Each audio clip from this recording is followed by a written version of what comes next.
दोस्तों, ये सिडनी के बॉन्डी बीच की फोटो है और कल अचानक वो बीच मेरी आंखों के सामने आ गया क्योंकि यहीं पर हुई एक शर्मनाक और दर्दनाक हरकत। Mass shooting incident that has taken place in Sydney, Australia at the very popular global tourist destination of Bondi Beach. Breaking news of a major situation unfolding at Bondi Beach this evening. Breaking news coming in from Australia. 12 people have died in a shooting in Sydney. Police say targeted the Jewish community.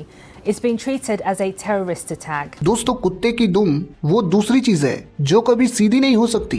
पहले तो आतंकवाद की दुम है। 14 दिसंबर 2025 की दोपहर Sydney में एक भयानक गोलाबारी हुई है। 11 से 12 लोगों के मारे जाने की और 29 से ज्यादा लोगों के घायल होने की खबर है। ऑस्ट्रेलियन प्रशासन ने इसे एक टेररिस्ट अटैक घोषित किया है। पिछले 30 सालों में ऑस्ट्रेलिया पर हुआ कोई इतना बड़ा आतंकवादी हमला है। इस गोलाबारी में आतंकियों की तस्वीरें भी सोशल मीडिया पर वायरल है। इस हमले में कहा जा रहा है 2 आतंकियों के हथियारों के साथ आने की पुष्टि पुलिस ने की, जिसमें से एक का वहीं इनकाउंटर कर दिया गया और दूसरे को हिरासत में ले लिया गया है।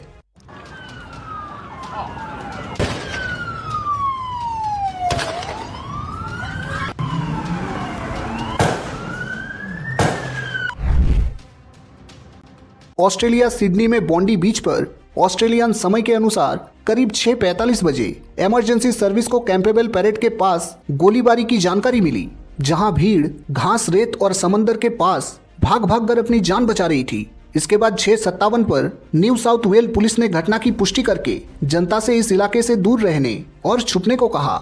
शाम 7 बजे के आसपास 2 काले कपड़े वाले आदमी पैदल पुल पर शॉटगन के साथ वहां आए और परिवारों और भीड़ों पर फायरिंग करने लगे। रिकॉर्डेड वीडियो में दिखा कि वो नीचे भीड़ पर निशाना बना रहे थे।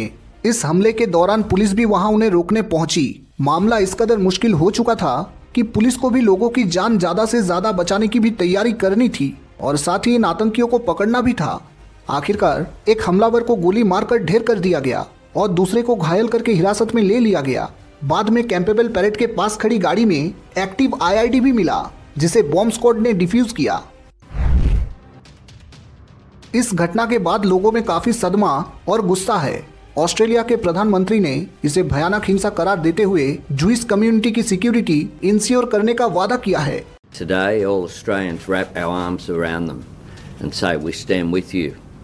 We will do whatever is necessary to stamp out anti-Semitism. NSW premiere Chris mince ने दुख जताते हुए कहा है कि ये बहुत ही घटिया काम है। ऑपोजिशन नेता सुसान ले ने एकता दिखाने की बात कही है। सोशल मीडिया पर #बॉन्डी अटैक ट्रेंड कर रहा है। लोकल लोगों ने मोमबत्ती जलाकर श्रद्धांजलि भी दी है। दोस्तों, कुछ मानसिक रूप से नफरती लोगों की वजह से आज दुनिया का कोई भी कोना सुरक्षित नहीं है। Shooting down thing, and then I started filming on my phone. He just kept shooting, and then he turned around and he shot right in my direction, and then I dropped my camera and then sped off. Screamed at the top of my lungs like, "Run! He has a gun! Run! He has a gun!" I just kept screaming and screaming. कुछ नफरती लोगों की वजह से दुनिया का कोई भी देश हो, लोगों की जान खतरे में रहती है। कई लोग ये पूछ रहे हैं कि आखिर कब दुनिया एक साथ मिलकर आतंकवाद पर एक्शन लेगी। आतंक के खिलाफ ये सालों से बात तो हो ही रही है, लेकिन एक्शन लेने के नाम पर कभी मानवाधिकार, कभी लीगल सिस्टम आ जाता है। आखिर और कितनी जिंदगियां कुर्बान होगी, बताइए। लोगों का कहना है कि आखिर कैसे इन आतंकियों के पास इतने रिसोर्सेस आ जाते हैं। दुनिया जब इनकी फंडिंग रोकने की प्लानिंग करती है तो नतीजा दिखता क्यों नहीं है।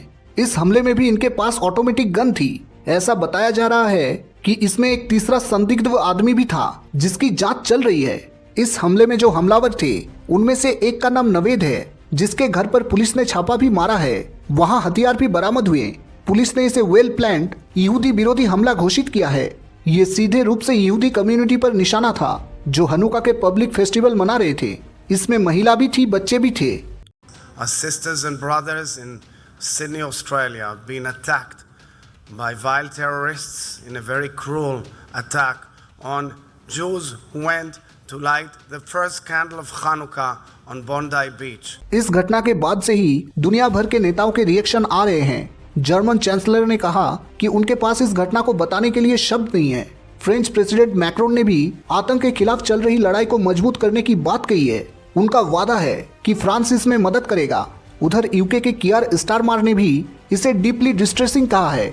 इटाली की जॉर्जिया मेलोनी और यूरोपियन कमीशन की वॉन डर लायन ने आतंक के खिलाफ एकजुटता दिखाई है। दोस्तों, आतंकवादियों को आतंक फैलाने का कोई कारण नहीं चाहिए होता। हम सबको पता है कि कारण क्या है, लेकिन खुल्लम खुल्ला बोला नहीं जा सकता क्योंकि सबकी कायदे से फटती है। जैसे एक पागल कुत्ता सिर्फ लोगों को काटने दौड़ता है, वैसे ही दिमागी रूप से नफरती जहर में अंधे हो चुके ये आतंकी भी सिर्फ लोगों को मारने दौड़ते हैं।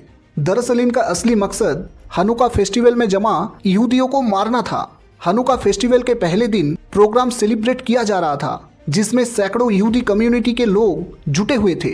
यहीं पर इन आतंकियों ने अंधाधुंध फायरिंग शुरू कर दी। इन दोनों आतंकियों में से एक का नाम नवीद अकरम बताया जा रहा है।